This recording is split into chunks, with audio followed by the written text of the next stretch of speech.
In the tapestry of life, where every thread holds a story, America in black and white emerges as a haven for the voices echoing through the heart of our communities. In this podcast, we wade through the rivers of our collective experiences, celebrating the vibrant hues of change brought forth by the whispers of hope and the roars of action. It's more than just a conversation. It's a journey into the heart of our society, illuminated by the light of those daring to dream and do. Join us, and let your voice be the melody that guides us toward a dawn where every color finds its place in the masterpiece of our shared destiny. Together, let's paint a future brimming with the positives that dwell in our minds and the actions that shape our world.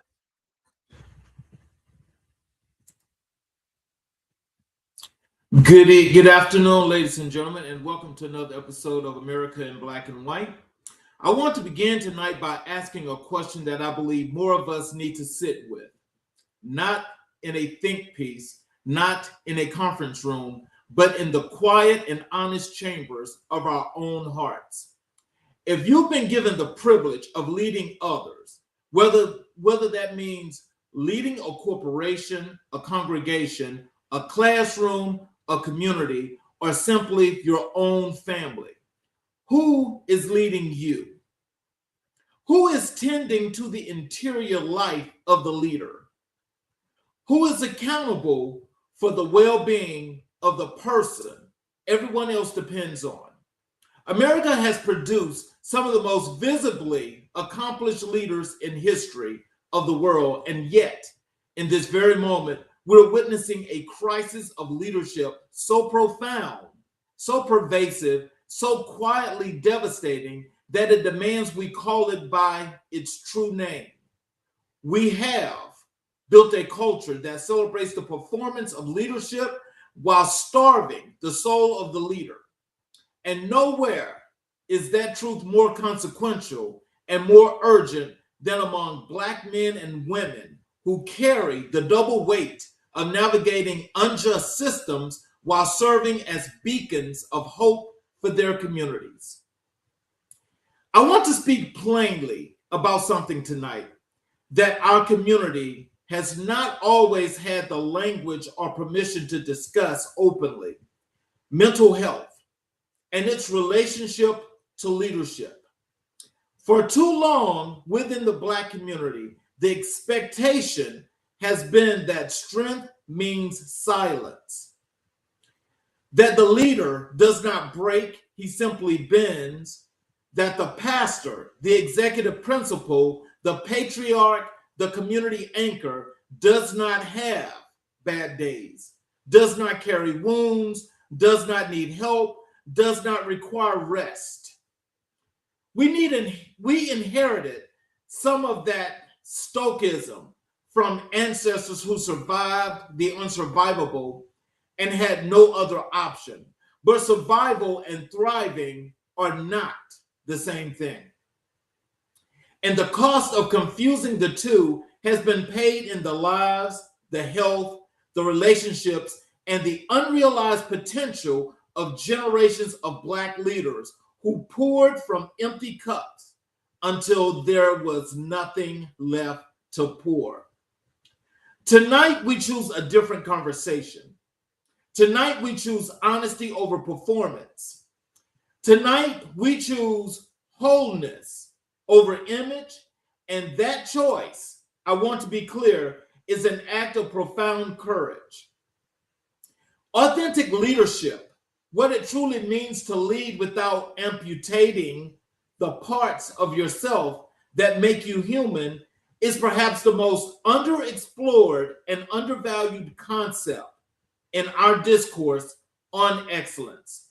We have confused authenticity with vulnerability as weakness, when in fact, the courage to show up as your full, unedited self in positions of influence is among the hardest things a leader can do. It is far easier to wear the armor. It is far easier to perform competence than to practice it from a place of genuine wholeness. Authentic leadership asks you to do the terrifying, necessary, liberating work of knowing who you are, healing what is broken, and then leading from that real and rooted place, not from the person you have constructed to survive the room. That is not soft. That is the hardest work leadership demands. History has always known this, even when the history books did not record it so plainly. Frederick Douglass did not escape slavery and become the century's most eloquent abolitionist by pretending he was not wounded. He became powerful by transforming his wounds into wisdom and wielding that wisdom with ferocity and love. Thurgood Marshall did not dismantle the legal architecture of segregation by checking his humanity at the courthouse door. He carried it with him, let it fuel him, let it keep him honest. John Lewis did not march into the teeth of violence on the Edmund Pettus Bridge by suppressing his fear. He felt it fully, acknowledged it honestly, and chose to walk forward anyway. And in every neighborhood, in every church, in every community that Black America has ever built from rubble, there have always been architects who led not from titles, but from calling, who showed up whole, who served completely, who left the ground richer for their having walked it. Those are the leaders our tradition has always honored most deeply.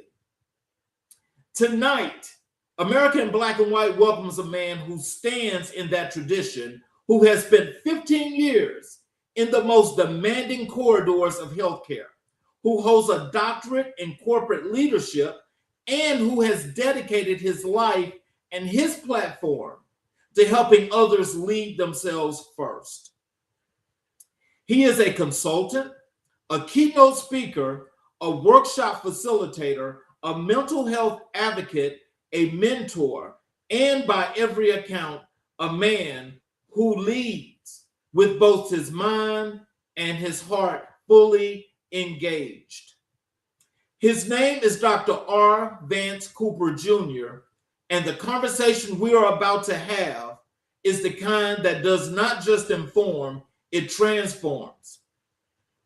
I want you to receive what is about to unfold tonight, not as a broadcast, but as a conversation, one you are invited into fully, whether you are a CEO or a student, a seasoned leader, or someone just beginning to understand the scope of your own potential. What Dr. Cooper has to say belongs to you. It was forged in the fires of real experience, refined by genuine scholarship, and offered by the kind of compassion that only comes from a person who has seen human beings at their most vulnerable and chosen again and again to believe in their capacity to rise. So lean in, open up, and let us begin, and let's welcome Dr. Cooper to the show. Hello, sir. Good afternoon. Good evening. Glad to be here. Thank you for the invitation, and thank you for the warm welcome as well. Yes, sir. Is there anything you'd like to say to the audience before we get into the show? Well, to the audience, just thank you very much for tuning in, and hopefully that something that there's something that you can take from this conversation that you can add or that will that will add to your life and add to what you have going on, or maybe challenge some thoughts that you might have had. So I'm looking forward to this conversation. Well, thank you. I appreciate that. And I want to thank each and every individual that's tuned in right now at this time. And for those that will be tuning in, especially the people that are here with us each and every day. So, Dr. Cooper, the way I like to start all the shows is I like to give the audience the opportunity to learn a little bit about the guest before we lean in with all the pertinent information, the things that you're doing, and some things that they can learn. And I like to start this one out with what I call your roots, identity, and your life story. When you think back to where you began, the home you grew up in, the neighborhood you came from, the earliest version of yourself, What is the one image or memory that you believe tells the truest story of who you were always meant to become? Well, for me, I think that I've always been kind of a shy, reserved person. And one of the things that I had to learn about myself was that through my shyness and through my reservedness, that I there are moments where it's okay to be like that naturally and to have that natural wiring. But I think that what something that emerged in me was the just really recognizing the importance of when you're supposed to speak up, when you're supposed to stand out, when you're supposed to be defending yourself, rather than when you're not supposed to be letting things slide. So those are the types of things that I really had to learn about myself and really recognize when those various situations when I was when to kind of lean into that. But naturally, I'm a very reserved, private. I'm not really a person who is looking for a lot of controversy. Don't want to really rock the boat too much, like in my natural sense. But again, I just recognize that, especially when it comes to speaking out about what's right, speaking on, and especially demonstrating good character. I just recognize that there are various situations where you really do have to you can rock the boat, as I said. So, your father, R. Vance Cooper Sr., is one of the most influential people in your life. In what specific moments, not grand gestures, but quiet, ordinary moments, did you first begin to understand the depth of what he was building in you?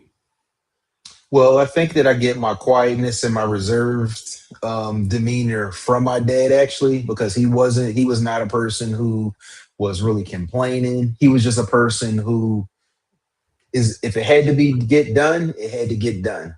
He wasn't complaining. He wasn't blaming people. He wasn't pointing the finger. If it was something that needed to get done, he would always play his part in terms of making sure that something gets done. So that's something that very much has it has been implanted into myself as well, where I'm not a big complainer. I'm not a person. I'm a problem. I'm a person who's looking for solutions. So if there's a problem that arises, I'm not we could talk about the problem. There's no problem. We do need to have a space for that, but it's almost like immediately I'm looking. What can we do to solve this? What can we do to change this? And what part can I play in making this better or fixing this issue, even if it isn't my fault? So just me be able to be a person that's able to not complain and just be very solution oriented. That's very much something that I got from my father. Okay. So, what values did your father instill in you that now you realize were actually his most enduring form of leadership development? That is, the lessons that had nothing to do with corporate strategy, but everything to do with who you are as a man. Well, I think that the one of the most important things that he even when before I even really thought about what he was doing was just demonstrating good character, just being a person that very trustworthy, honest person, a person who doesn't compromise on their values. For there's lots of things that people do to compromise their values, whether it's for money, whether it's for the things that you can get or an opportunity. Just recognizing that it's very important to be able to stay true to who you are and stick to your value system because the minute that people are challenging your like when people are basically when people are in a position where they can question your character character is one of those things that once you lose the trust of people, it's very difficult for you to get that back. And so just being a person that's able to stay true to their values, being a person that's not willing to compromise based on something that I don't believe in, if it's something that I see maybe other people are leaning into, and it's something that doesn't align with my value system, being able to just graciously step away or remove myself from the situation. that's something that is very important to me. And I think that that's actually one of the most important aspects of leadership is just people being able to trust you. And if you're saying like, are you being actually who you are? Are you sticking to your word?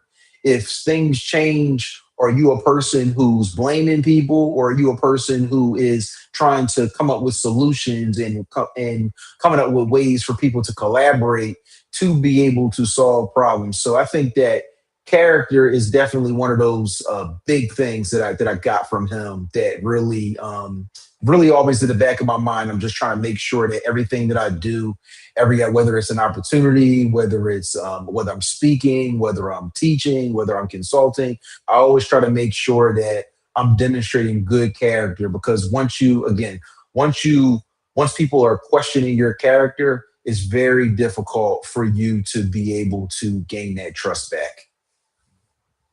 So, growing up as a young black man, how did you reconcile the world's assumptions about who you were with the truth of who you knew yourself to be? And what or who helped you hold on to that truth when the pressure to conform was greatest? Well, I attribute that. I actually will attribute a lot of that to my mother. My mother was someone who so my parents worked very hard to get me into good schools and help me have good opportunities. But one of the best things that my mother did for me was she put me, I had an opportunity. It was a program called the Dessert Club. And basically, what that program was, it was a 2-year program where you attended meetings, you had various lessons on Black history and African history. We went on field trips, did fundraisers, and at the end of the 2 years, the grand award was a trip to Africa. So that was something I did from sixth grade. It was like sixth grade to like eighth grade. Because yeah, we actually went to Egypt that summer before I went into ninth grade. But through that program, that's where I was really able to learn a lot of information about, quite frankly, things that weren't taught in school, information that is basically being kept from people. And so that's where I learned a lot of the information like that. Off the top of my head, I can think of that's where, like, of course, Juneteenth just became a national holiday. What was it, maybe 2 or 3 years ago?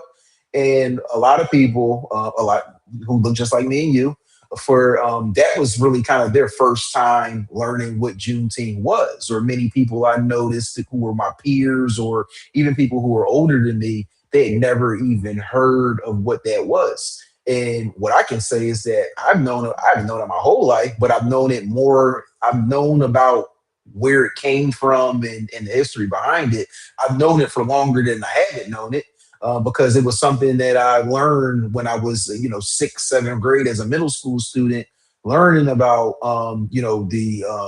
the Juneteenth in Galveston, Texas, and learning about what the celebration was all about. Like, I had never heard of it up until that point. So it's actually something that I've been observing on a annual basis ever since that point, ever since me learning about it. And then actually, so I'm in Philly, so we actually have there's actually a lot of Juneteenth celebrations that have been occurring over the course of over the years, even prior to it becoming a national holiday. So that's just something. That's just an example of something that I learned in that program. That, quite frankly, it's not something you learn in schools, and then also it's just not it's not information that basically has been given to us. So again, that program really it did pay dividends for me, just being able to recognize that, prior to us Black and brown people arriving at this land, we didn't come to this land enslaved. We came to this land as we were kings and queens, and we had all these different things that were positive influence.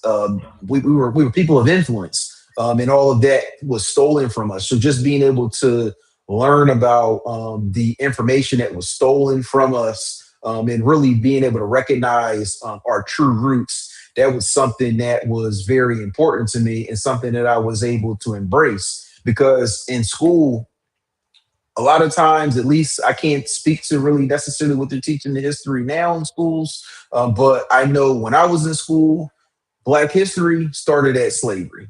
And Mhm. it was something, it was very eye-opening. I'm glad that I got that experience early on, just being able to recognize, like, no, no, no.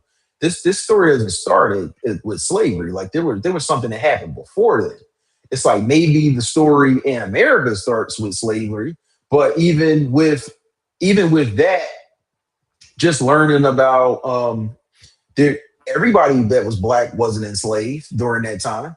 Like they were definitely people who were free, like free black men and women that were doing lots of things that were having an influence, despite all the racism, despite all the things that were stacked against them. So just being able to learn that information early on, that really helped me recognize that. I just think it's very important for us to recognize that our story in America does not start with slavery. That's something that was very important and ingrained in me at a young age. So, as you think about that, from young you up to the leader that you are today, from that learned experience from then, what impact has that had on you and how you lead today as a leader? Well, for me, I work with a diverse clientele, all different types of organizations that I'm in. You're meeting all different types of people, American people who've immigrated here, black, white, brown, you name it. I've worked with them, and so one of the things that I recognize is that I want to show up. I don't want to compromise who I am when I step into these spaces. And so me as a black man, especially a black educated man, I recognize that I have a responsibility to contribute to the betterment of us as a people. And so if that looks like me not judging people, just kind of having a conversation with somebody when I see somebody doing something wrong, calling out something that may be a negative stereotype or something ignorant that's being said, calling that out or correcting it with maybe it could be we in a land of you could just put out any type of conspiracy, you could upload it to YouTube, things that aren't researched, things that aren't fact checked. So I always like taking on that responsibility of just making sure that if there's a way for me to be able to help educate somebody or be able to uplift and inspire someone, that's what I want to be. I don't want to be a person that's putting people down, that is disparaging people, that's making fun of people. We all have flaws. Nobody knows everything, but I seek to be a person that is uplifting our people rather than putting them down. And at the same time, I think that one of the things that sometimes as black people in this country, I think sometimes when you're trying to hold other black people accountable, sometimes that can be it can be met with trying to use the right word. It could be Met with people don't want to malice. be, yes. Yeah, that's probably the best way for me to put it. But yes, there's a lot of instances where I think that there are many things that have worked against us in this country, whether it's racism, whether it's all any of the other isms that are still existing in this country today. I do think that it's a little bit nuanced because while that is true, there are systemic racist things that have kept us from advancing as a people, and some things are continuing to do that to us today. I do think that accountability is also something that comes into play because there are things that we as people can do in terms of being responsible and taking action within our means and controlling the things that we can control so that our situations can become better. And then also just making sure that the various stereotypes that people may share about us, whether it's Black people sharing the stereotypes or non-Black people sharing the stereotypes, making sure that we're recognizing, like, one of the things that I hear a lot of people saying is that Black people are not a monolith. And so just recognizing that we are everybody's different, we all have a lot of things to add, and we all have the potential to be people, to be persons of value, and we have a unique gift to be able to share with the world. And so my gift is really being able to speak life into people. And so again, me, I always, I want to speak life into everyone, but I'm especially inspired and passionate about speaking life into Black people, particularly because there are a lot of things that work against us. And I just want to make sure that I'm doing my part to ensure that the next generation of young Black males, men and women that are coming behind me, making sure that they're recognizing their unique gifts, their talents, and despite all the things that may be working against them over the course of their life, there are ways that we are able to overcome, and there are things that we are able to accomplish despite everything working against us. So let me ask you this, because I mean, that was definitely, you gave us the whole entire gambit. But I want to ask you a little bit more of an in-depth question here when it comes to that. When you think about culture and you as a leader, how are you able to stay within your cultural perspectives while working with this diverse group of people? How do you do that? I just think that it's just recognizing who you are and sticking to your values. Like, you really have to. I mean, I'm might be a little lighter than other people, but I'm still black. I'm still a Black person in America. So there's just certain things that come with that. It, there's just certain experiences that you're going to have in America that are not necessarily. Some are going to be unique to me, but some aren't unique to me. There's shared experiences that everyone can have, and so just being able to recognize that, again, I think it all comes down to character and staying true to who you are. Because even if you are in a situation where somebody doesn't like you, or and it's, for whatever reason, whether it's because of who you are, whether it's because of the color of your skin, your values are going to keep you anchored and going to keep you from really getting out of character and ultimately doing something, because it takes a split second, 30 seconds, less than 30 seconds, really, for you to lose everything that you've worked hard for, everything that you earned.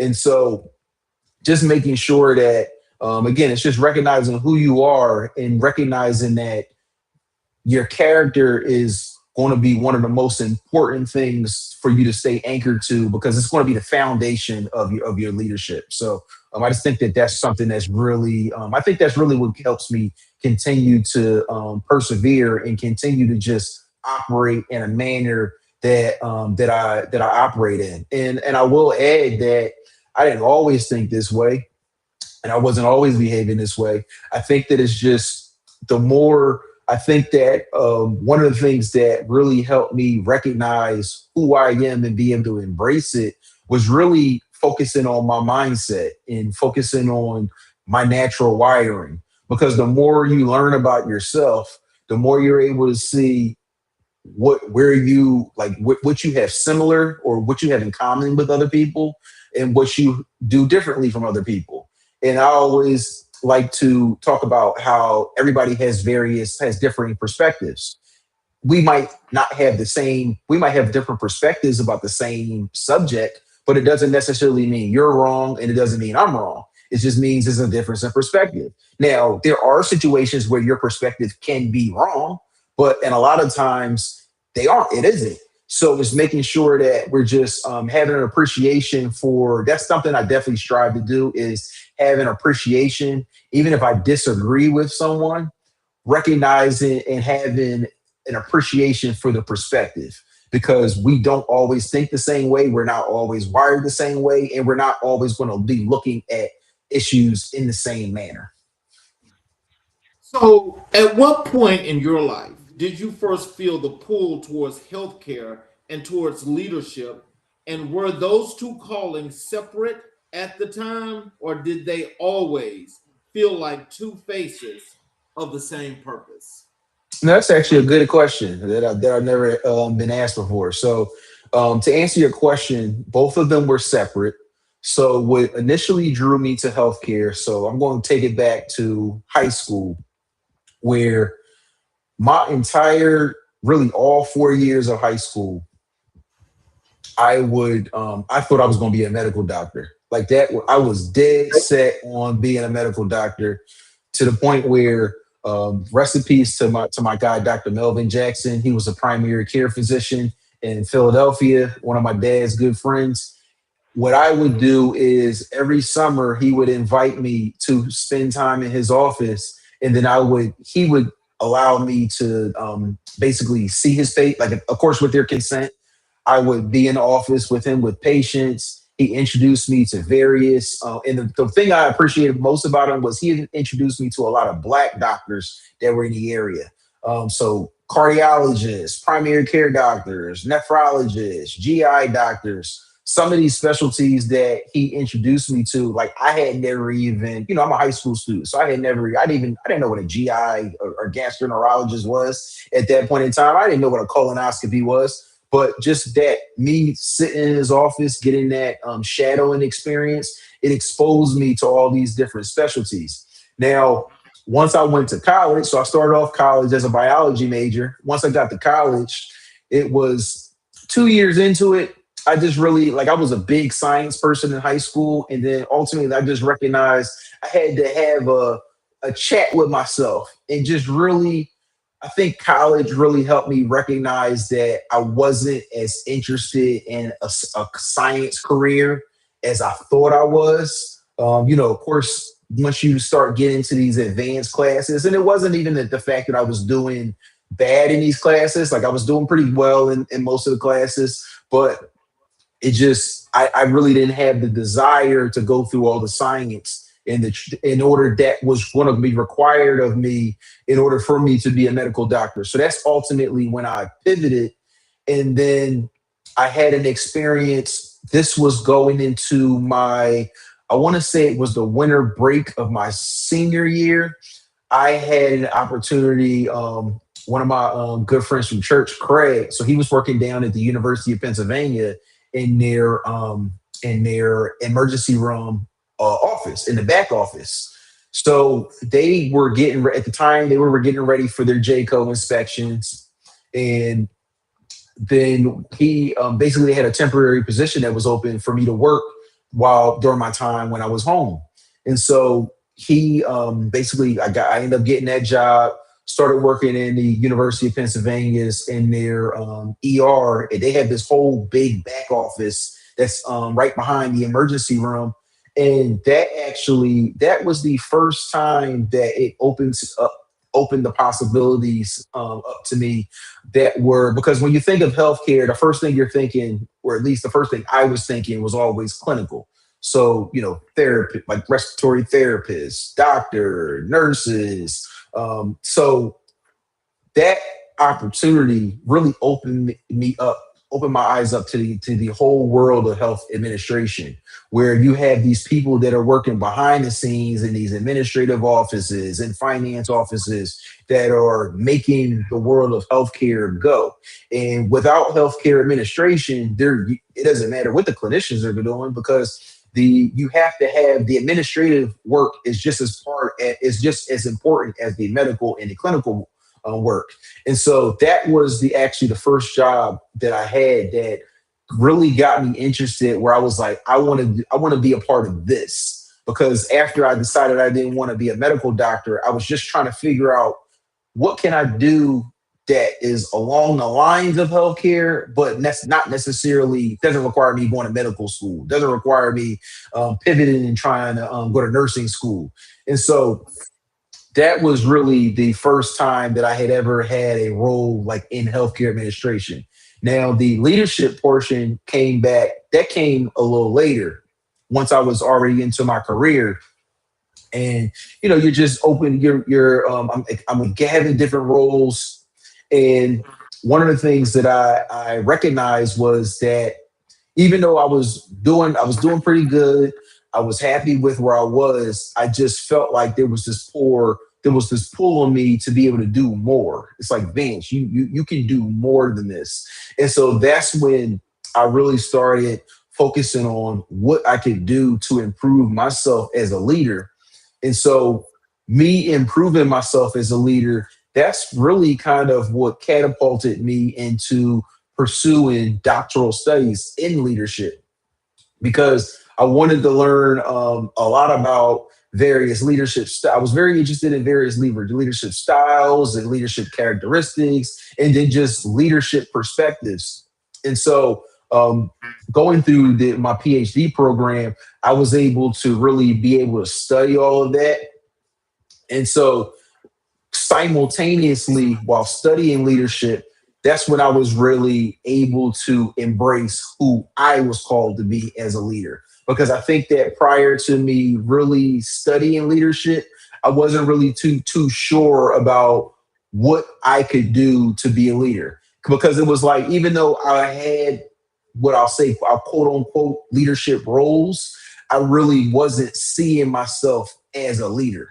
And one of the biggest things that I didn't necessarily learn it in my program, but I learned it as a result of my program, was that leadership is really a self-discovery process. It's really about looking inward at the various qualities and really being able to recognize your gifts and your unique talents and what you can do and how you can apply them to influence and inspire other people, and really ultimately serving other people, because that's the other thing about leadership, is about serving people, not serving myself, not serving the title. It's about serving people.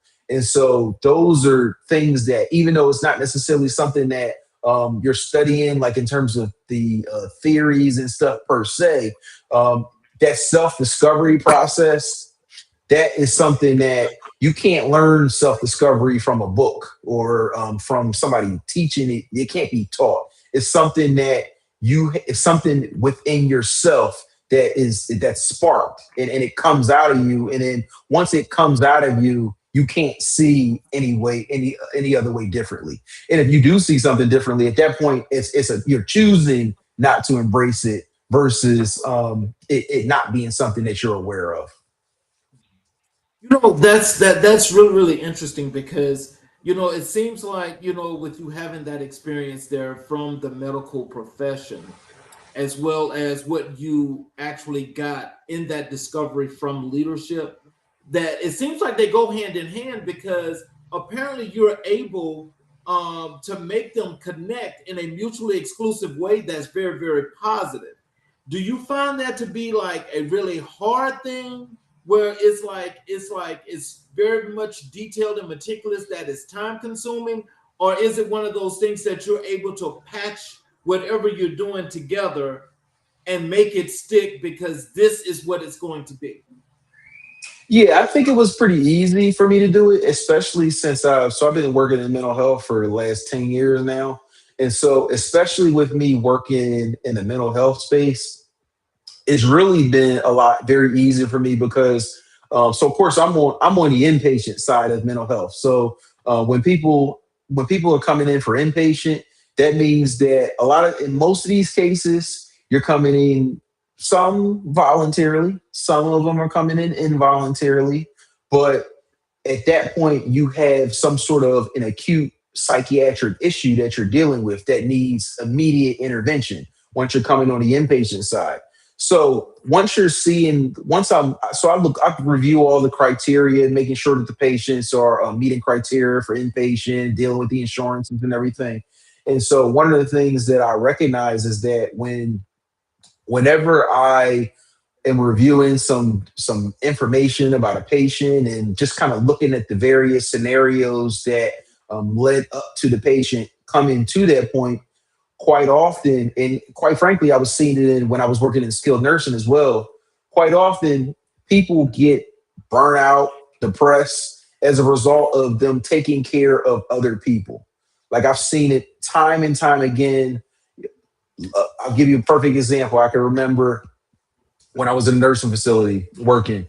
It was a gentleman. He had come in for he had come into the facility because he had just had a heart attack. Or, no, he had a stroke. And so I'm talking to him. He had just got out of the hospital, was coming to the facility for rehab, and I'm just talking to him, and he's telling me he's like, man, I'm so worried. And I'm like, well, what happened? He's like, it's my wife. He's like, I was taking care of my wife, and that's what because his wife had dementia. He was trying to keep her at home, and he's telling me about how he had been so worried about taking care of his wife that he had been neglecting his own health to the point where he had a stroke. I see it on the inpatient side where I see people, they're literally getting to the point where they're either having suicidal thoughts or actual suicide attempts because of the burnout that they face in taking care of a loved one, whether that loved one had physical challenges or sometimes dealing with mental health challenges themselves. And one of the things that I recognize is that, and one of the things that I always tell people is that you are no good to anybody else unless you take care of yourself. You can't be, you have to treat yourself like you got to treat yourself the best. It's like, I try not to use the word selfish, but in a sense, you do have to be selfish about your own well-being because you're not going to be good to anyone else if you're not well. And so I think that leadership, and I think that that's really where I was able to combine leadership with mental health, was because you part of you taking care of yourself is leading yourself. So you have to lead yourself first. One of my coaches that I've done training and work with always says that you should be your first. If you're going to be a leader, you should be your first client. And that goes back to that self-discovery process. You have to, the more you learn about yourself, the more you learn about what you're capable of doing, what you're not capable of doing, areas of improvement, areas where you need to be delegating things. So, and self-discovery is an ongoing process. It's not something that you can just do one time and then it's like, oh, I got it. It's a you need to the most successful and effective people, they take a continuous inventory on where they are in life. But again, it goes back to self-discovery. Self-discovery it's an ongoing process. It's not something that you just do a single time and then you're done with it. You should be checking in with yourself on a schedule, whether it's checking in daily, weekly, monthly, yearly. I mean, I recommend you do all of them because it's really what your check-in, your day-to-day check-in is going to look differently from your week-to-week check-in. Your week-to-week check-in is going to be look differently from your monthly and your annual check-in. So you want to make sure that you're constantly self-assessing and going through, because the more you self-assess and assess yourself, the more you're able to be in a position to recognize your unique talents, places that maybe there are areas of improvement, and ways for you to ultimately serve others and serve the people, to connect with the people that you're supposed to be connecting with. Let's talk a little bit about your leadership development work. When someone asks you to define authentic leadership, what do you say, and how has that definition evolved from the version you would have offered at the beginning of your career to the one you carry now? Well, I just think authentic leadership is it's being true to yourself, being true to your unique talents, your unique gifts. And I think that in order for you to be an authentic leader, I'll go back to self-assessment. You have to know you have to constantly examine where you are, and you have to know yourself better than anyone else knows you. Because when you're constantly self-assessing and when you're constantly going through that self-inventory process, that's where you're able to really recognize what your authentic talents are. A lot of times we get, especially in the world of social media, we get caught up in chasing other people's success. We see somebody succeeding at a thing, we'll say, and then we think if we do that thing, that we're going to have success. When it's like, no, no, no, no, no. That's not the way this success works. Success is doing what is authentic to you. So if it's something that, like, now you might see somebody doing something and having success with it, and you might be, if it's within your unique talents and your unique gifts, you might be inspired to do the same thing, and that's perfectly fine. But people, I think that sometimes when it comes to success, people don't realize that one of the things that people have to recognize is that success is personal. And so in order for you to be an authentic leader, you have to really lean into what success is for you. So success is for you for to go to med school. Success to you is to be an educator. You have to really lean into lean into your unique talents and your unique gifts in order for you to be a truly authentic leader. So, of all the dimensions of human development you could have chosen to study at the doctoral level, what drew you to the intersection of organizational structures and individual leadership capacity? Why corporate leadership specifically? That's a good question. So for me, corporate leadership, I chose corporate leadership to study. And what drew me to it was because, so a lot of people will get into these very specific fields like, African American literature or physics, chemistry.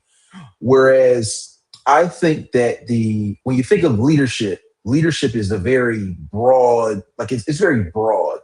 And so I think that the broadness of it is actually what attracted me to it. Because when you think about leadership, leadership is in every single aspect of our lives. So even though it's well, my PhD is in corporate leadership specifically, but there's a lot of overlap in leadership just in general, where it transfers from whether you're a church leader, whether you're a community leader, leader of your family, or leader in industry. So I think that the intersection of how or the overlap of leadership as it is in as it kind of can as it overlaps in our lives in various and kind of shows up in various different ways. I think that that's really honestly what really attracted me to studying leadership. And then just also just an appreciation and a recognition of the various styles. We see their various styles of leadership. There's no right or wrong style of leadership. Everybody, because I think that your style also goes back to the previous question about authentic leadership. Some people are they do a lot of hooting and hollering, and then you have some people that are very reserved and they might not be doing a lot of hollering stuff. That doesn't mean that they're a bad leader either way. It's just a matter of difference in style.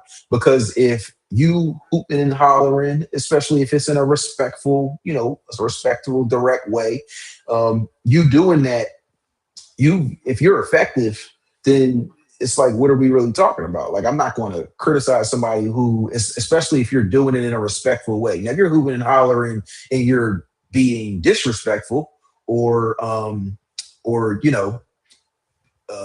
offending people and things of that nature, especially when it's like intentionally being disrespectful or disparaging towards others, I think that's a different thing.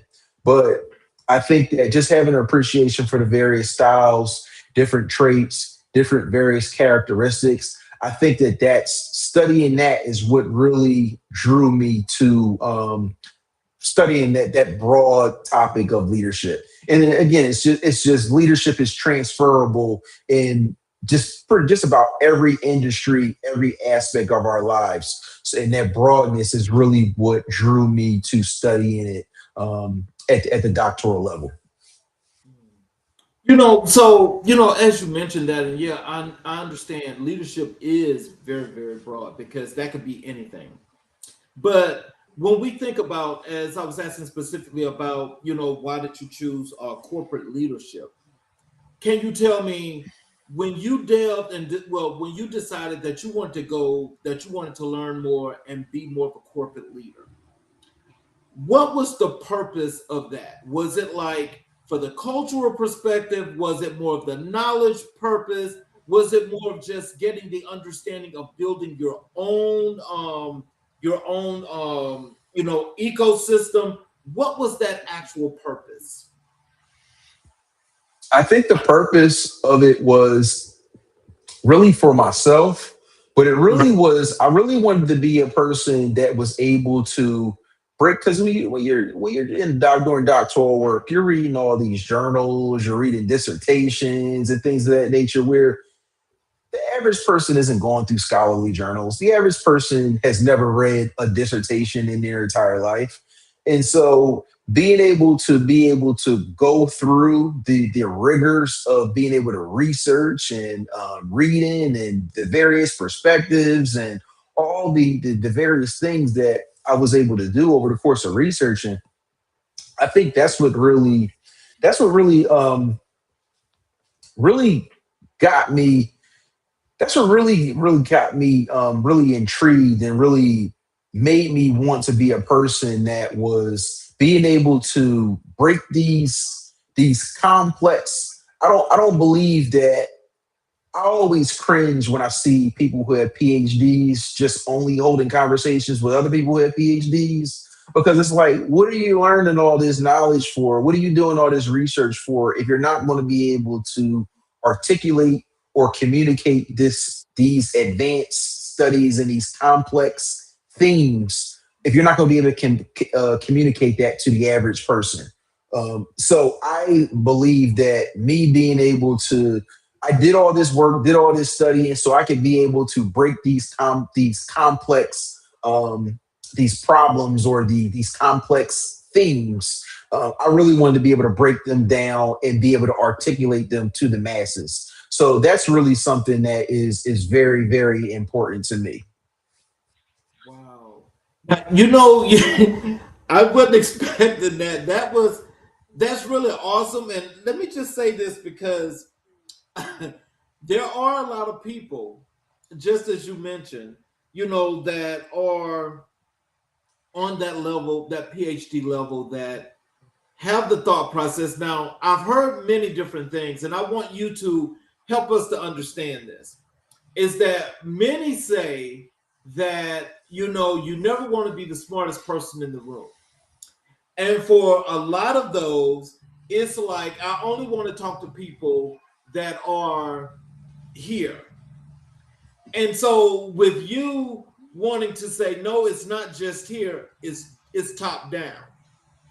That's a very interesting perspective. Can you tell me what drew you to that perspective, and why is that so important? I just think that it just comes big again. It's about who do you want to influence? Do you want to influence a bunch of people who have PhDs, which two maybe 2% of people will ever go to get a doctorate? Do you want to only have? Do you want that to be your sphere of influence, or do you want to influence the 98%? And so I think that that's really the question. Now, don't get me wrong. There are definitely spaces where I do think that there a little elitism is okay. I do think that I do think that I do think that it's a little bit is okay, especially in spaces where you when you have done the work and you're demonstrating that you're an expert. I think that one thing that we see that there's this kind of this attack on intellectualism, where you have these people who can just, we're in a world where there's nothing wrong with it. I think it's great that people are able to just pick up a microphone and hit record and being able to get their thoughts off. But that's also a slippery slope, because what happens is you have people who have no work, they have no scholarly work, no scholarly contributions, no actual research besides going down a YouTube rabbit hole, that are trying to tell trained experts what is and what isn't. And so I do think that it's important for us to recognize that the people who do have doctorates and who are fortunate enough to go through that academic rigor, I do think that it's important. I think that it's more important for you to be able to educate others and being able, again, breaking down these complex topics. I think that that's more important than you being the being in a room full of smart people. Because when if you're in a room full of smart people, you're not going to be able to, again, you're not going to be able to have an influence on the macro, which is ultimately you want your work, whether you're a researcher, whether you're a panelist, whether you're a writer with all these publications, you want that stuff to be, you want to be able to communicate that, and you want to be able to share that with people who do not have the knowledge base that you have.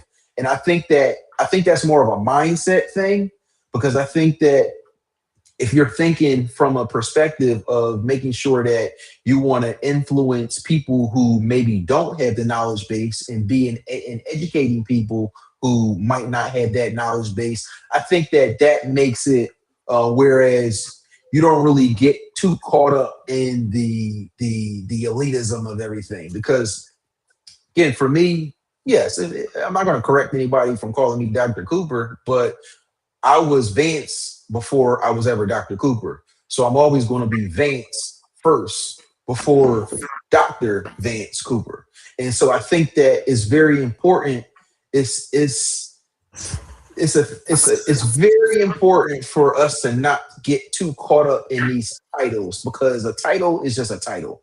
I know plenty of people who, well, I won't say plenty, but I've met many people who are doctors and they're quite frankly idiots. And so being a doctor alone or having a doctor alone doesn't necessarily even make you better than the next person. And you shouldn't let that title make you. Because again, there's always somebody that's going to, people, first of all, people are watching you, and then second of all, it goes back to character. Are you going to be a person who's seeking to educate, or are you going to be disparaging people because they don't have certain knowledge bases? And so it's just really, it's just this is just authentically who I am. Like it really is authentically who I am, and I just try to stay true to my values, and I try to just not come off like I'm better than somebody just because I have a PhD. But there are times where, like I said, if you're on the internet, not you're just talking about something that you saw, you're creating a YouTube video about something you heard somebody else say on YouTube, and you haven't done any actual research, you haven't read any articles, you haven't done any studying on it. It comes down to like making sure that you're educating the next person, but at the same time, you want to do it in a respectful manner, and making sure that people aren't feeling discouraged or feeling down because they don't have the knowledge base that you have. So, in your experience, what do most leadership development programs fundamentally get wrong, and what is the cost of that error, not just for the individual leader, but for the people they are responsible for? Um, I would say that anybody that I think that probably the leaders that tend to have the most problems are people that are more of transactional versus transformational. So if you give me this, or you do me this favor, I owe you, I'll do this favor. I think that when there's nothing wrong with having that transactional base, because I do think that that's something that's important.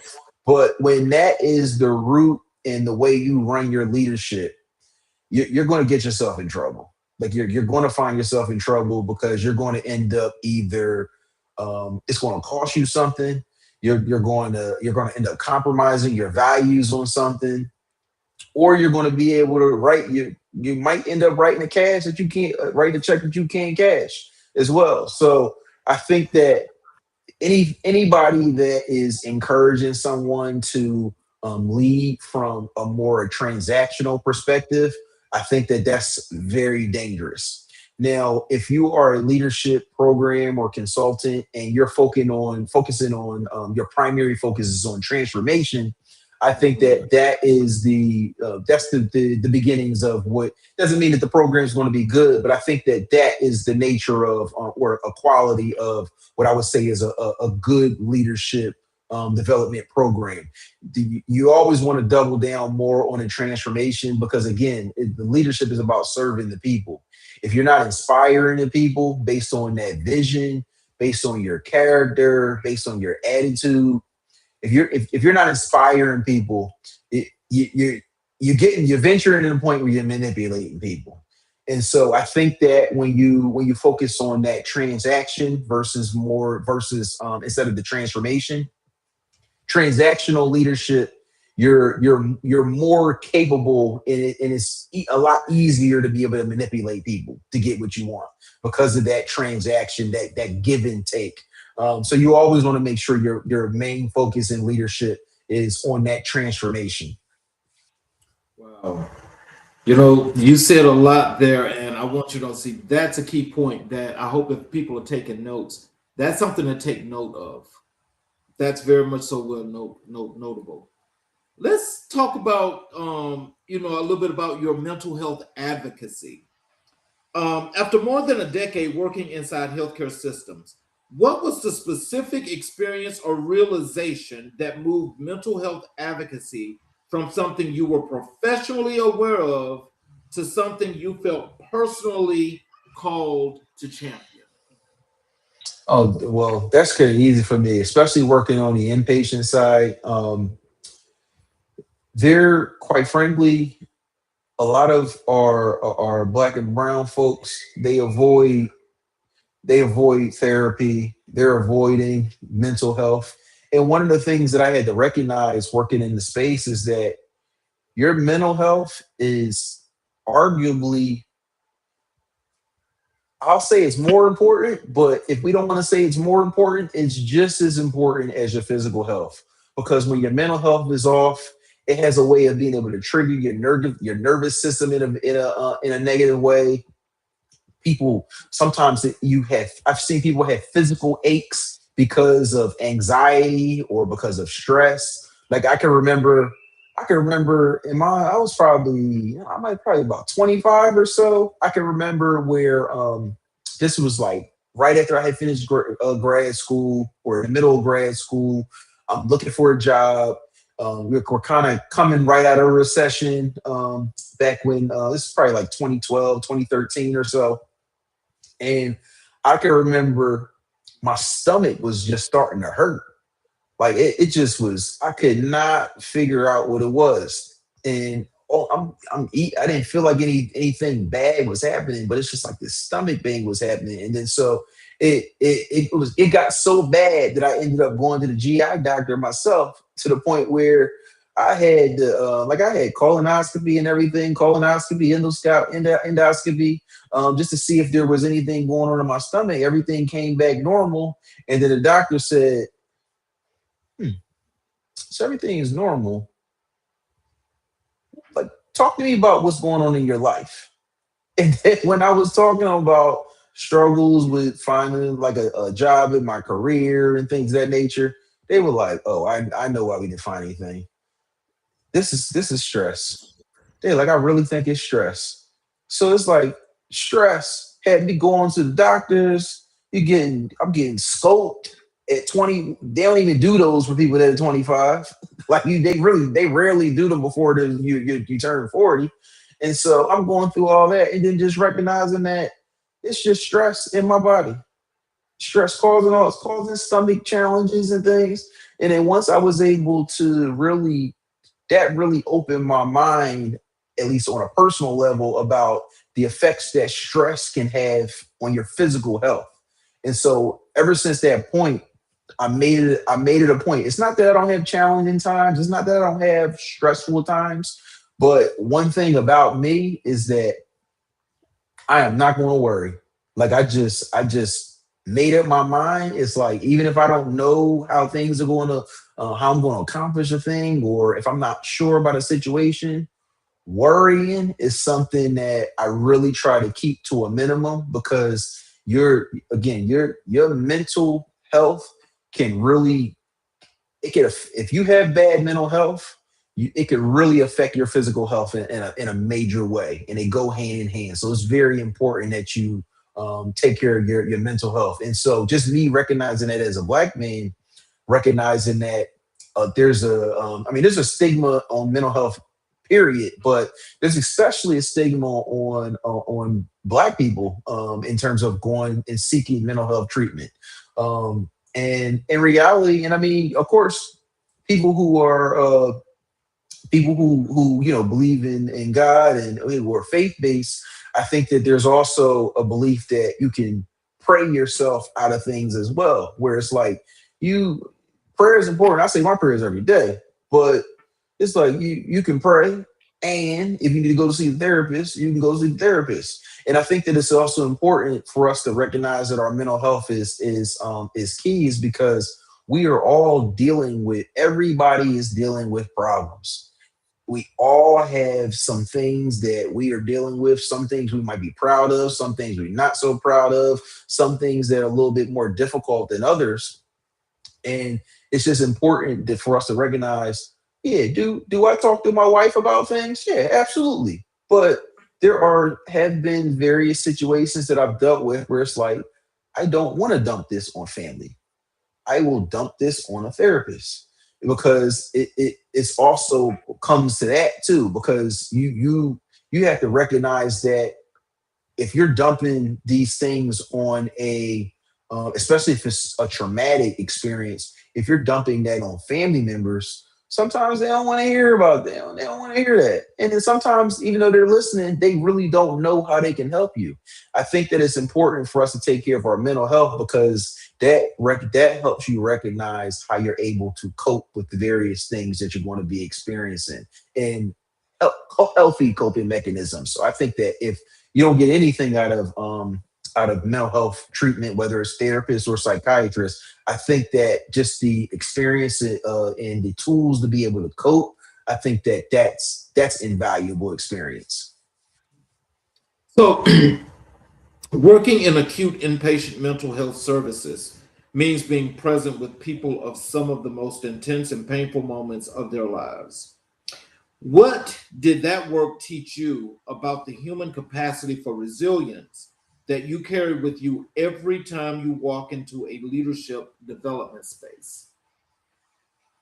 Well, I think that it's just really just recognizing that people are dealing with some real stuff.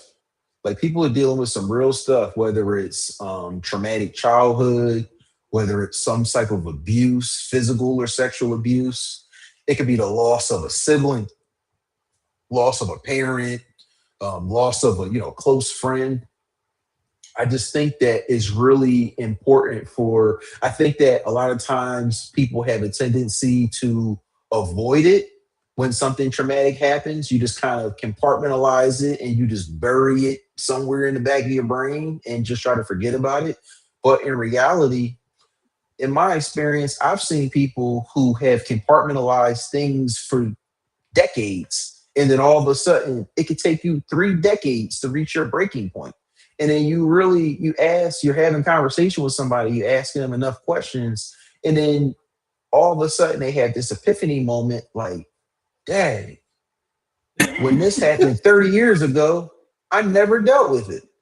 They're like, I never dealt with it. So like that experience was negatively, you're subconsciously, it gets rooted in your subconscious mind, and you're subconsciously going through the world within your relationships, your work experiences, and you're carrying that trauma and you're transferring that trauma to other people, and you don't even recognize it until you reach this breaking point when you just recognize that that trauma that you experienced that shaped your whole belief system in a negative way. And so I think that is really important. Like, for example, my father passed away a couple years ago, my father-in-law, he just passed away in the springtime in April. And so me, of course, I'm helping my wife, holding her hand, going through that process, the grieving process, which is indeed a process. But one of the things that I told her was that don't avoid the pain. You got to go through it. Like you really got to go through it, and you're going to experience all the, the feelings of sadness. You're reflecting happy, anger. You're going to experience all these various feelings through a grieving process, but it's very important that you go through and experience every single thing you need to feel about that. So the same thing is for people who have been going through some sort of childhood trauma or some emotional abuse or, any type of abuse that they've dealt with. The first thing you really have to do is acknowledge that it happened, be honest with yourself, and then you have to go through the pain, not avoid it. You got to go through it. And going through it is something that's easier said than done, because you might, a lot of times I think people avoid going through these the grief or or dealing with these situations because you might be upset about what you discover, and you might not like some of the things that you uncover about yourself or uncover about the situation. But I think that it's a very necessary evil, or I won't even say the evil, but it's a necessary thing for you to go through these things, because that's really the key to becoming a better person, or whoever you're supposed to become as a result of the experience. We have the ability to be able to use the experiences to make us a better person, or dwell on the experience, and that's going to make us, ultimately it's not going to make us a so good person in the long run. So just making sure that we go through these situations, deal with and process whatever feelings we need to feel, and processing it's an individual. That's something that's individual. For some people, you might process, it might take you 2-3 years to process something. For some people, you might be able to process within a couple weeks or a couple months. So just recognizing that it's important to give ourselves spaces to be able to process the things that happen to us, so that we're able to cope, and ultimately so that we're not able to dwell on that negative thing that happened to us, shaping our entire belief system. Because also the reality is that even though we might have experienced this sad moment or this traumatic moment, in the long run, nobody really is going to care. So it's like the onus is on us to really be able to again go through that self-discovery process, to be able to really recognize what we need to go through to be able to end up the best person possible, and who we were just created to be, as a result of that experience on the other side. The mental health crisis in the Black communities is real, documented, and deeply rooted in historical trauma, system neglect, and cultural stigma. From your vantage point, as someone who has operated inside the system and know what works in transforming the culture surrounding it, what do you believe is the most misunderstood dimension of this crisis?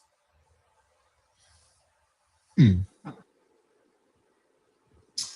That's a good question. Um, I think that there's probably a couple of things that are misunderstood, but I think that one of the things that is misunderstood is that it is a process, especially when you're healing from some sort of traumatic event. It's a process. It's not going to be something that you're going to just. It's not some overnight remedy. It's not something that you're going to just be able to throw a pill at and it feels better. It truly is a process, and so it's a matter of you just recognizing whatever that process looks like for you, and then just processing in a healthy way. Because I do think that there's obviously negative ways to be able to process, whether it's self-medicating, things of that nature. Sometimes people lash out at others. So just really understanding that it truly is a process. It's not, especially when you're dealing with some sort of traumatic event, it's not something that you necessarily going to get over in a day, or get past, or you quite frankly, you might never get over it.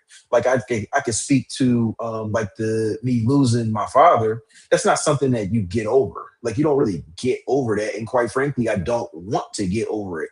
It's something that I have gotten through. And so I think that is a difference between getting over something and getting through something. Because when you get through something, you're embracing a process. There's just some sort of process you went through to be able to heal, to be able to, it's like, all right, things will never be the same. Things will never be the same as they were. But what does this new path look like? And how am I able to function on this new path in a healthy and productive way? So I think that it's just the fact that you do have to process these things, and that it's not something that's going to happen overnight, especially for traumatic things. I think that that's something that is a big misconception. And I even see it on the inpatient side where a lot of people, of course, people are coming in when they're at their worst. They're either signing themselves in or they're being forced in involuntarily. So even going through that, it's like, yeah, you're here for stabilization, but ultimately the work must be continued after you discharge. Whether you're going to a psychiatrist, whether you're getting your medication from your primary care doctor, whether you're going to ongoing therapy, it's something that it's like this is just the beginning.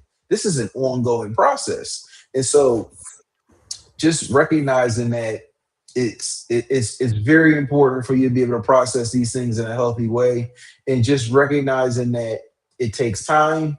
It's a unique individualized experience, and that it's something that ultimately, once you actually deal with what you have to deal with is in a healthy manner, you're going to be ultimately end up feeling a lot better once you make it to the other side, and recognizing what that new that if there's a new normal that's called for, you'll be able to embrace that. But I just think that it's very important. Again, it just goes back to you making sure that you're processing in a healthy way and being able to recognize what you need to do to be able to make sure that you're functioning in a healthy manner in the world.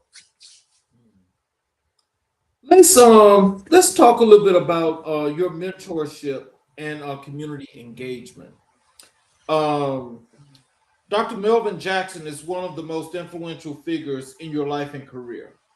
Without telling us everything, because some things are sacred, can you help us understand who he was to you and what he saw in you before you fully saw it in yourself, and how his investment in you changed the direction of your life?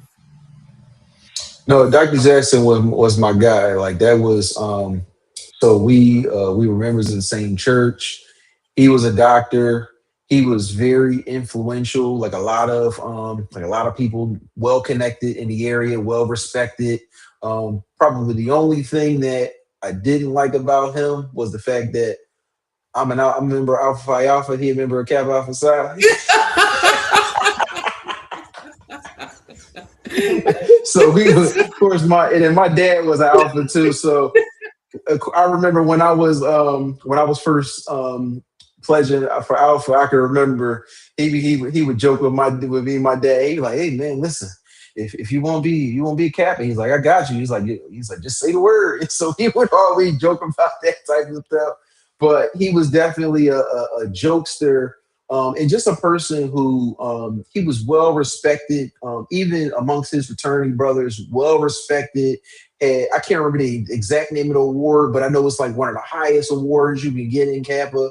I can remember his funeral, sanctuary full of Kappas. So he just was a person who knew a lot of people and was a person who was of great influence. And he was one of the people who really he always would tell me, like, even if I didn't become a doctor, he just made sure that me as a youth, he made me he made me believe, he really showed me what was possible. Like even with one of the things that I felt was interesting about him is he didn't actually go straight through to med school. He went to college, then he went to the military, And then after the military is when he became a medical doctor. So he didn't even go to med school until he was in his 30s, which I thought was fascinating because to me as a teenager, I'm like, oh, if you don't go to med school when you don't go to med school in your 20s, it's like it's over. But even inspiring me and showing me that it's never too late to be able to go after your dreams. That was something that was definitely instilled in me from Dr. Jackson.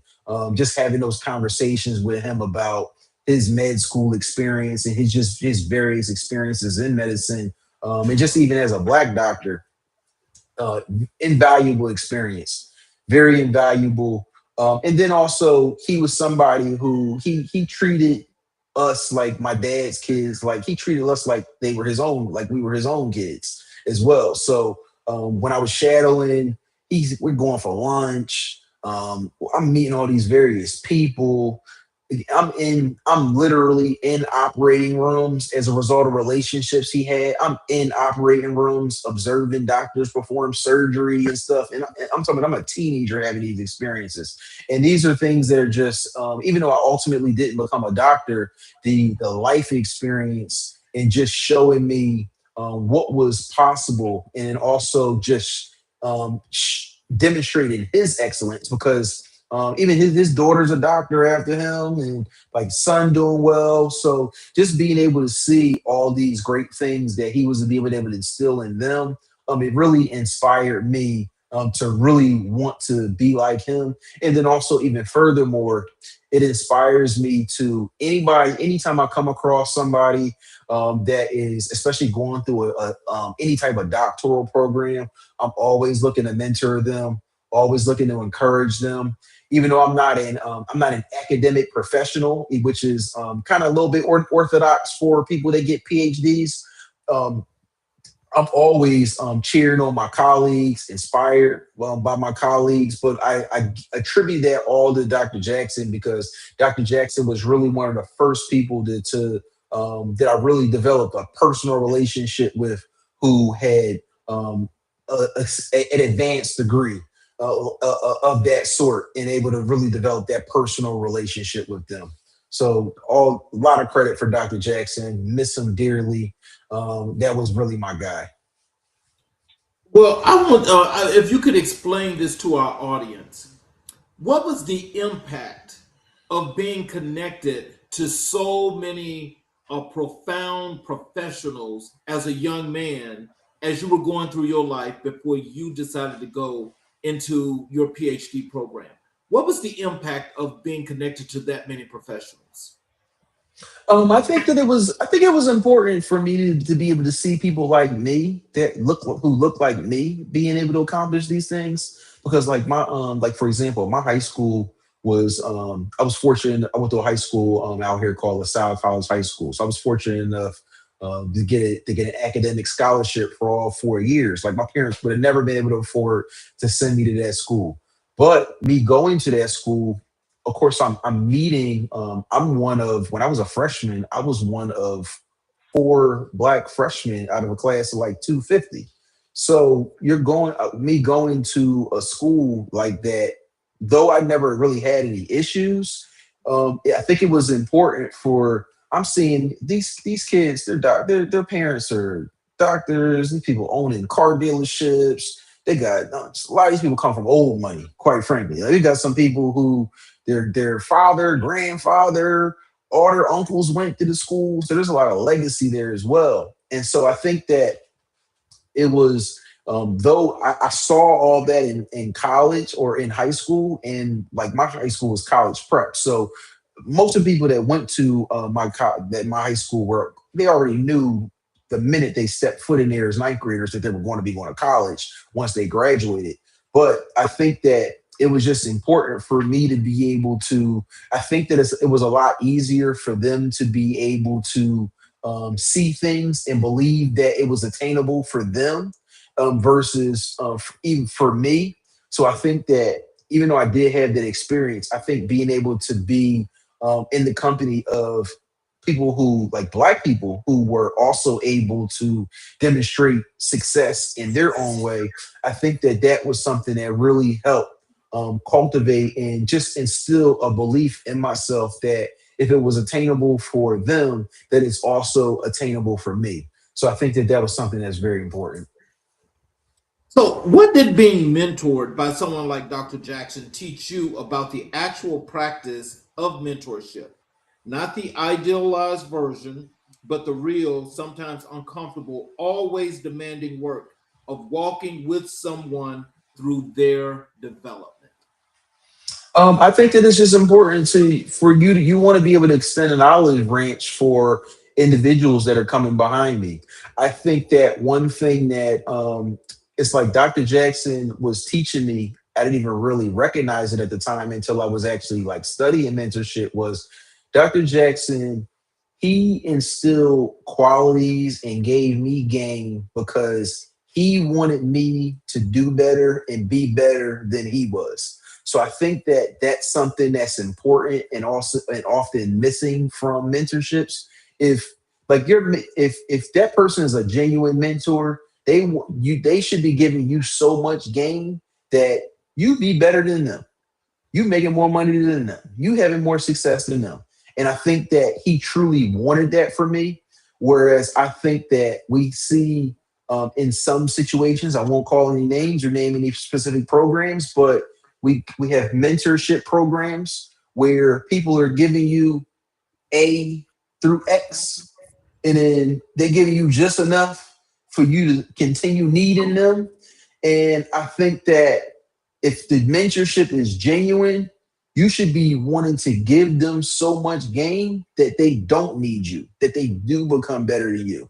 And so I think that when that's the thought and that's the intent behind the mentorship, I think that those are the most genuine mentorship relationships. And I can honestly say that there's many people who have done that for me, but I can honestly say that Dr. Jackson did that for me. He didn't want anything from my father. He didn't want anything from me, even though we obviously we helped each other out when appropriate. But he wasn't looking for anything from my father. Wasn't looking for anything from me.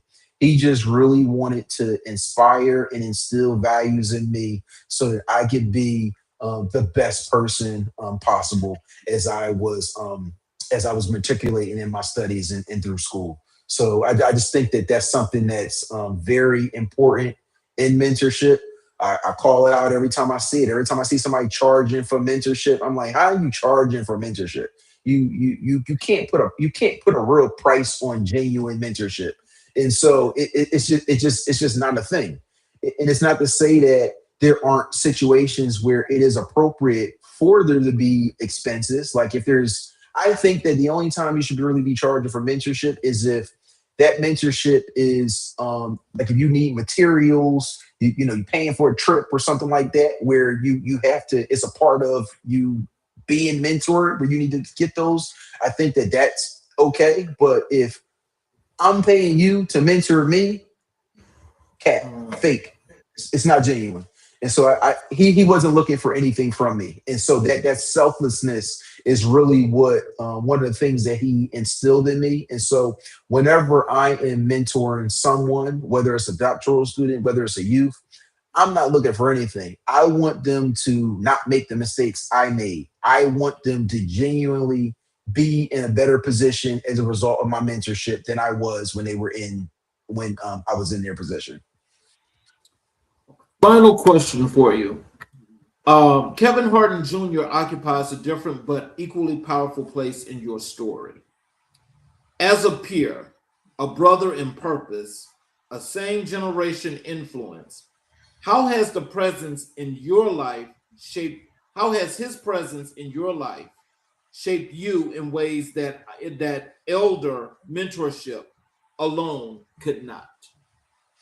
No, and that's one of my best my good buddies. I'm inspired by him on a regular basis because he really showed also he's another person who showed me what's possible as well through hard work, through perseverance, because he's been through a lot and he's overcome a lot, but also just stayed on course and didn't compromise any of his values to be able to accomplish things. And so I'm blessed to have him as a peer and as a friend, because he's inspired me in so many different ways.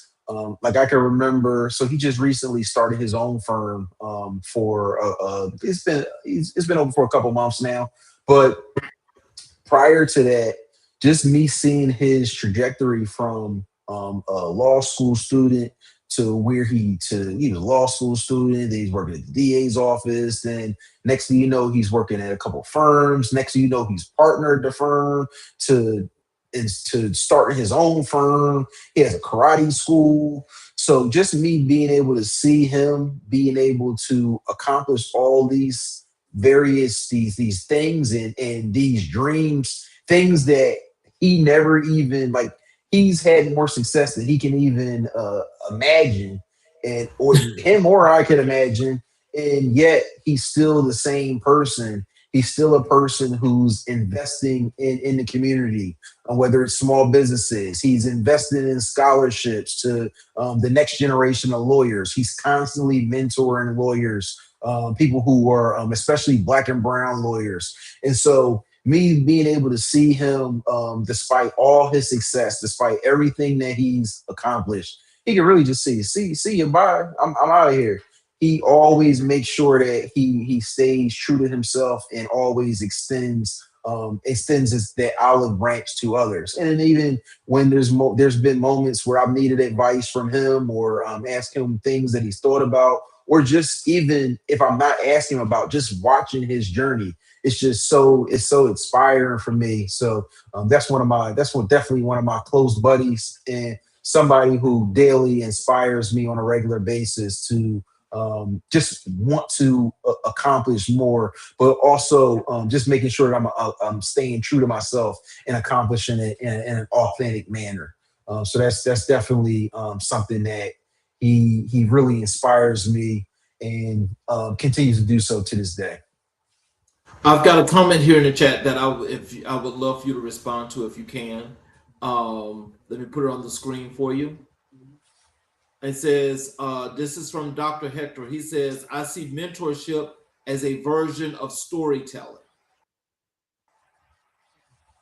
Yeah, I agree with that. I agree with that, because we all have our personal stories that in our personal journeys, and I think that our journeys, our personal experiences are always going to be something that informs our mentorship, and it's going to inform our leadership.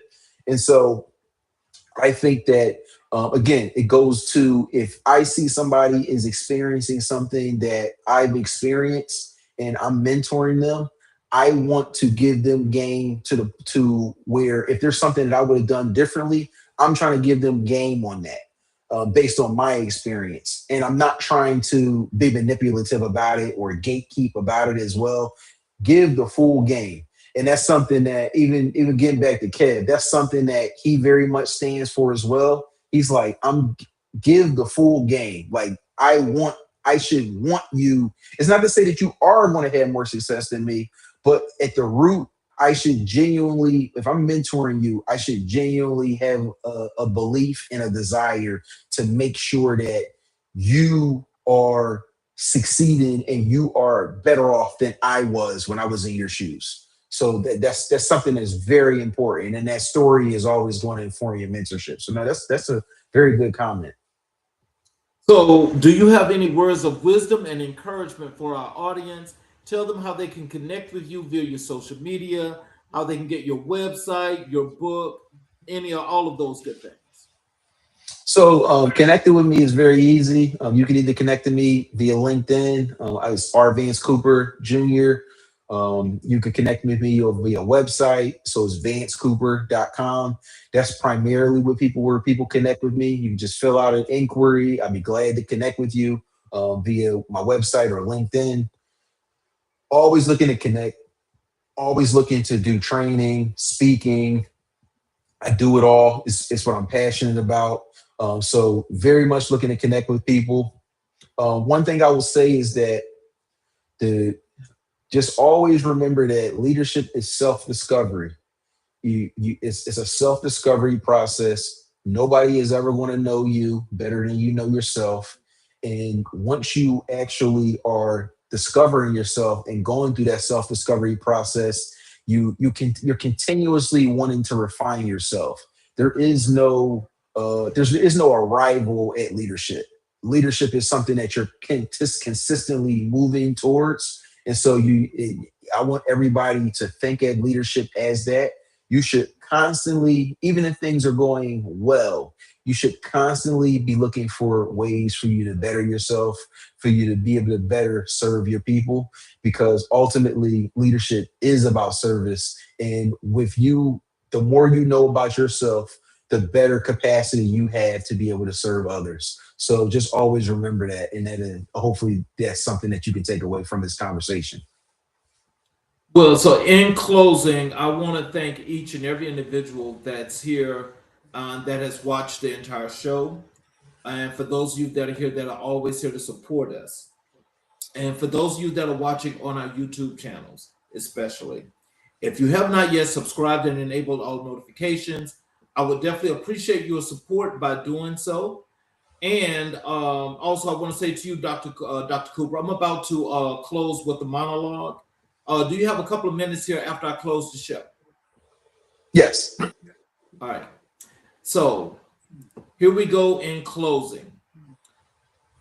What you just witnessed, this conversation, this exchange, this unguarded and generous offering of truth takes courage.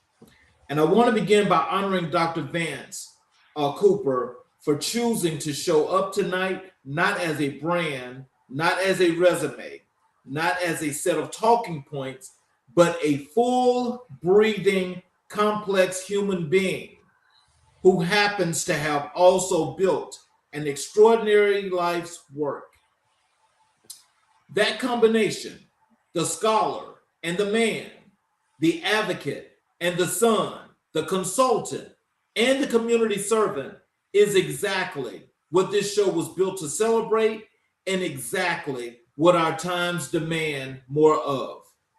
Thank you, Dr. Cooper, for your presence, for your honesty, and for the gift of your life's example.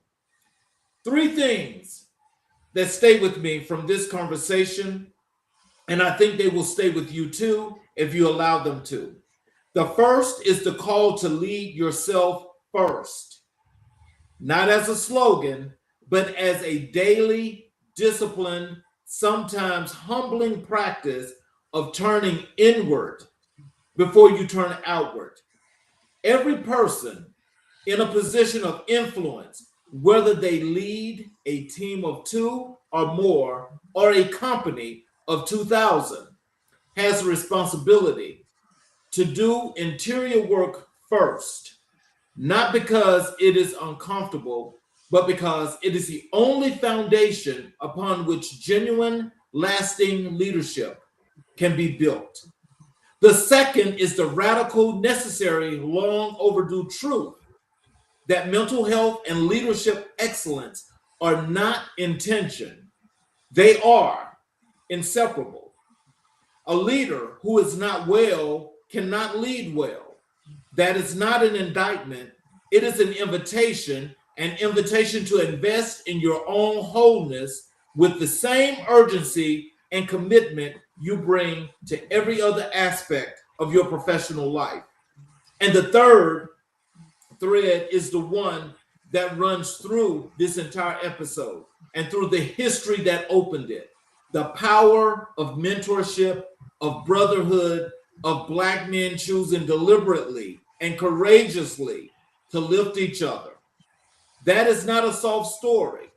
That is the infrastructure of our future. I want to speak for a moment from my own heart as the host of this show, and as a Black man who believes in the power of this kind of honest, culturally grounded conversation. American Black and White was built on the premise that our stories, the full, complicated, glorious, painful, triumphant stories of Black life in America, deserves a platform that treats them with gravity and the love they have always deserved. Tonight's conversation is exactly why this show exists. We live in a moment that is asking us loudly and urgently to produce leaders of uncommon quality, leaders who are not just smart or credentialed or charismatic, but who are whole, leaders who know themselves, who have done the work, who lead from a place of genuine clarity and compassion. Dr. Cooper's life and work is a blueprint for what that looks like. And I am grateful beyond measure that you were here tonight to witness it. Before we close, I want to speak directly to you. Yes, you, wherever you are watching this. I want to ask you to do 3 things before this week is over. First, check in with yourself. Not a performative check-in, but a real, quiet, honest sit-down with the interior life you have been too busy to visit. Ask yourself how you are really doing. Then, if the answer is anything other than thriving, give yourself permission to seek help without shame, without apology, and without the false notion that needing support makes you less than the leader you are. Second, find a mentor and be a mentor. Reach out to someone who has walked further down the road than you and ask to learn from them.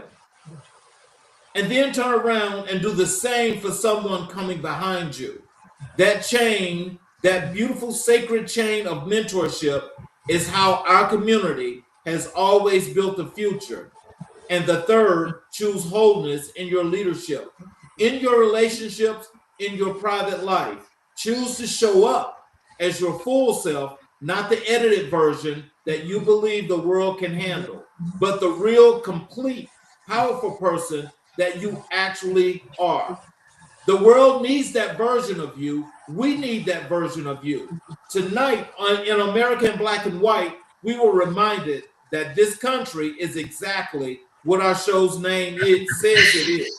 Complex, layered, beautiful, unfinished, and full of the kind of stories that can change everything if we are willing to tell them and hear them honestly. We're not done building, we're not done becoming, and conversations like the one you witnessed tonight, grounded in truth, rooted in community, animated by love, are precisely how we build the future we deserve. I'm your host, Charles Zachary King. Thank you for being here. Thank you for watching. And thank you for caring enough about this moment to show up for it. We will see you next time on America in Black and White. Good night to everyone, and please have a great evening.